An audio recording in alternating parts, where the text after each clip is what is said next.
of the staff members are following the presentation. Cisco's will be here for a little bit, but Cisco's a local company, so as well as a very large global company, so easy access to follow-up questions there. And Intel also is local and global, and Rick will make himself available today as well. Intel also has a separate presentation going on today for some other information too. So we'll give people one more minute or so to come on in, and then we'll get going. Wow, nobody cared. There's plenty of seats. Please make sure that you sign the sign-in sheet as it goes Most around. of us don't bite. You can sit Yeah, up close. we promise, we promise. All right, so it's 11:15. I'm going to go ahead and get underway. My name is Christine Vandergraaf. I'm from Lilee Systems. I'll be moderating our discussion on machine-to-machine communications today and its evolving role in intelligent systems and the Internet of Things, which is quickly becoming the Internet of Everything. I'm joined by an esteemed panel of industry experts today representing Intel, Cisco, Lilee Systems, as well as Wind River, to give you a really broad overview of many layers of machine-to-machine communication, from the component level to the overall ecosystem, device and vertical specialty, as well as software perspective. So as you may know, machine-to-machine is starting to cover many more things today than it did a few years ago. It's millions and trillions of endpoints consisting of sensors, edge nodes, aggregators, gateways, really touching all of the layers of machine-to-machine communication, from access point all the way through the application level where decisions are being made. And it's connecting mobile to mobile, mobile to machine, machine to mobile. How many of you use a smart device to be able to communicate with something else?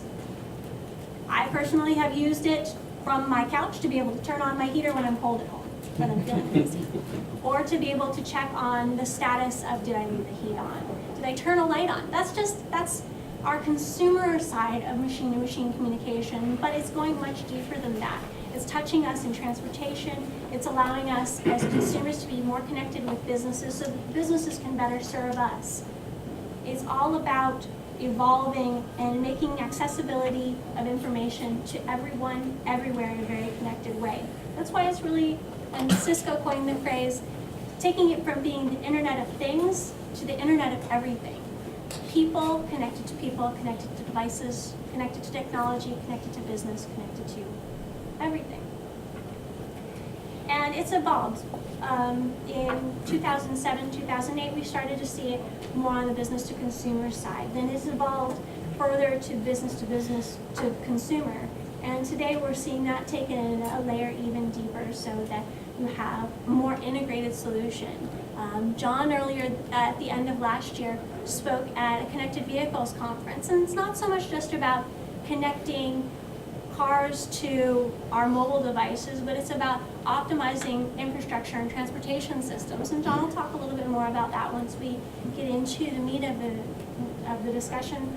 It's about making our lives better, connecting more things together, and making things more efficient, and overall improving our productivity. That way our bottom line dollars are covered even better. Our panelists are Barry Einsig from Cisco, who is Business Development for Transportation and Connected Industries. John Adams from Lilee Systems is VP of Strategic Developments. And we have Pete MacKay, who is from the professional services team within Wind River, but has a very deep knowledge. He is the Medical and Industrial Solutions Architect. And also we have Rick Lisa, who is Global Sales Director worldwide for machine-to-machine development.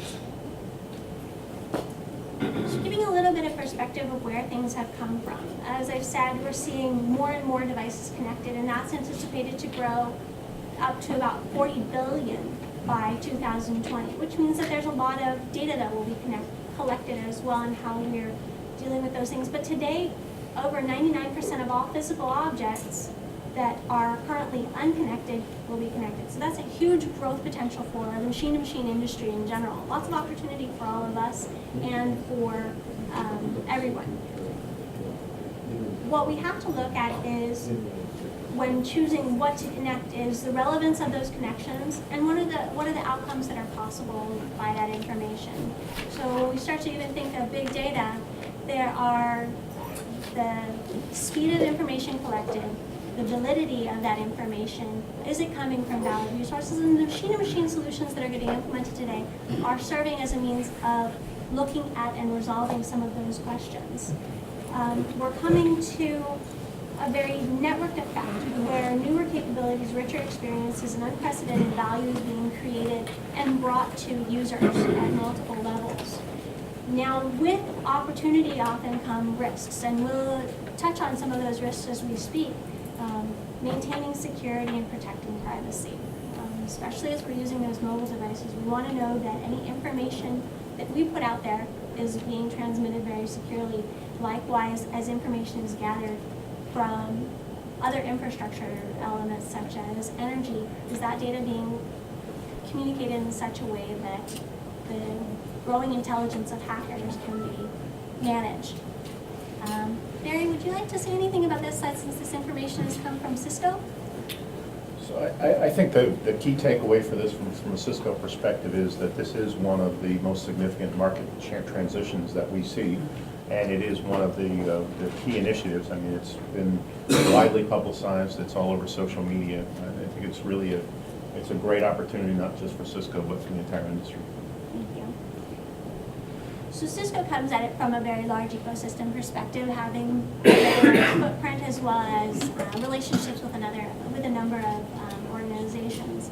Intel too has a very connected perspective when it comes to machine-to-machine and intelligent systems. And part of making intelligent systems better is what Intel has suggested as a framework.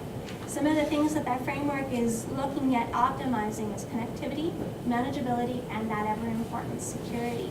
If you go to www.intel.com/intelligent systems framework, there's a great deal of information there that gives you the recipes for creating interoperable solutions that address the connectivity, manageability, security that's needed for connected devices, but doing so in a way that can still support scalability and flexibility, because the technologies we have today are touching only a portion of the technologies that we'll have going forward. Would you like to make some additional comments, Rick? No, you covered it pretty well. I think the key words are clearly interoperability. It's interoperability by design, and not just ingredient interoperability, but platform and domain interoperability. How do you get platforms to actually work together in dissimilar systems?